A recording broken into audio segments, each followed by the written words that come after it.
And welcome back to the heart of the stories we tell, a series where I spend way too much time thinking about what makes a story. And today's episode is Agents of S.H.I.E.L.D., and we're going to just jump right in with this review, and so once again, it's stop, spoiler time.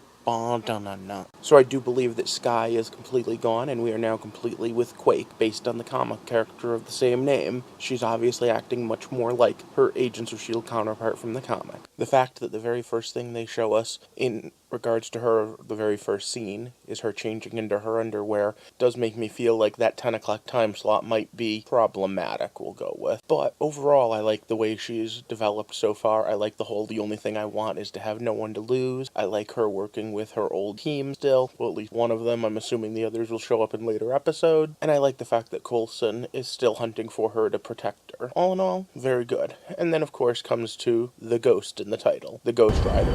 Ghost Driver, maybe? I don't know this Ghost Rider as well as I know the others. When I was regularly reading Johnny Blaze or Danny Ketch, mostly Danny Ketch was the Ghost Rider, I did read the Alejandra crossover after Fear itself. However, Robbie Rave, I know nothing about other than the few things I've seen on the internet and now the show. I find it weird that he's the Ghost Rider because he has a car, but I can get used to that, and it is a pretty cool car. In fact, I guess it's the same car that they used for Dukes of Hazzard, so, coolness there. I do like the way that the fight ended between him and Daisy, because point blank, Ghost Rider only goes after those that are guilty, and Daisy is not. The other thing I really like, even though again I don't know how realistic it is towards the comic, is the family angle. I do think that line that Yo-Yo gave Daisy and then Daisy said right as Ghost Rider was at the end there is something that's a little foreshadowy. Everyone's attached to something, and he's obviously attached to vengeance, the spirit of. The overall team dynamic I'm kind of liking. I like the idea that they've all been kind of pushed off into their own specialty. May's leading an actual strike force. Simmons is in charge of everything that is technology and information. I even like the color coding system, and I really like seeing Coulson back in the field. I really think that's where he excels the best, and I'm still liking the dynamic between him and Matt. However, there is that LMD in the closet to talk about.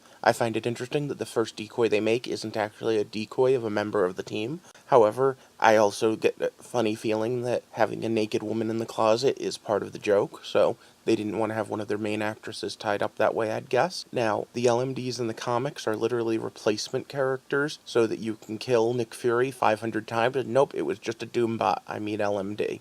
The funny part is that the AI discussion over what is and isn't an AI was actually pretty spot on, and is something I enjoy watching in the shows. At the end of the day, is the Star Trek computers AI? Well, according to them, no. Data's unique in that he can think on his own. The difference between a Furby being able to interact with you and Siri interacting with you is paper thin, but neither of them are AIs. In a world with Ultron and Vision, the Turing test takes on a whole new meaning. What is the Turing test? Well, you should probably Google it if you're interested in a lot of information, but it's basically a test where if you're talking one way with a computer, would you be able to identify that it's a computer, or would you think it's a person? How well can it mimic you? The point of the LMD is to be able to mimic. The point of the AI is to be able to not be distinguishable at all. All in all, this is a really good season opener, and I'm looking forward to seeing more of the new Ghost Rider, even if I don't understand him completely. What about you guys? What did you think? And what do you think about those ghost things that now are infecting May?